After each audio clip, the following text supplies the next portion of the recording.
എന്താണെന്ന് അറിയാമോ? അതെ, ലോക മണ്ണ് ദിനം. ഞാൻ ഇന്ന് സംസാരിക്കാൻ പോകുന്നത് മണ്ണിനെയും അതിന്റെ പ്രാധാന്യത്തെയും കുറിച്ചാണ്. മണ്ണിൽ നിന്ന് പൊന്ന് വിളയിക്കാമെന്ന് പണ്ടുള്ളവർ പറയുന്നത് കേട്ടിട്ടില്ലേ? നല്ല കൃഷി അറിഞ്ഞ ഒരു കർഷകന് മണ്ണിൽ നിന്ന് പൊന്ന് വിളയിക്കാൻ കഴിയും. അതുപോലെ മണ്ണിൽ ലോകം കണ്ട ഡോക്ടർ ചാൾസ് വില്യംസിന്റെ ഒരു അനുഭവ കഥയുമുണ്ട്.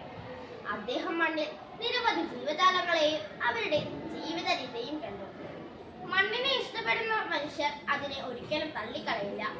എന്നാൽ ഇപ്പോഴത്തെ മനുഷ്യർക്ക് മണ്ണിൽ ഇറങ്ങി നടക്കാൻ തന്നെ താല്പര്യം കുറവാണ്. പക്ഷെ മണ്ണ് നമുക്ക് തരാൻ പലതുണ്ട്. കാലചക്രത്തിൽ മണ്ണും മനുഷ്യരും തമ്മിലുള്ള ബന്ധം വളരെ വലുതായിരുന്നു. മനുഷ്യരും ജീവജാലങ്ങൾക്കും ആവശ്യമുള്ളതെല്ലാം വിളയിച്ചെടുക്കുന്ന വിളനിലമാണ് ഭൂമി അഥവാ മണ്ണ്.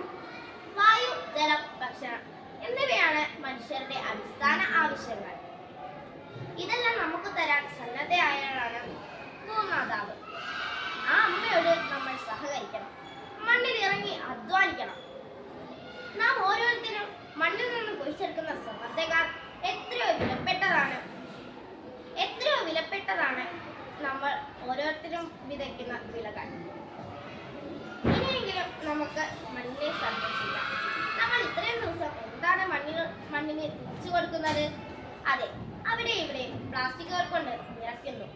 അലക്ഷ്യമായി പ്ലാസ്റ്റിക്കുകളിട്ട് മണ്ണിനെ ശ്വാസം മുട്ടിക്കുന്നു. ഇനിയെങ്കിലും മണ്ണിനെ ദ്രോഹിക്കുന്നതിന് പകരം നമുക്ക് ഒരുമിച്ച് മണ്ണിനെ സംരക്ഷിക്കാം.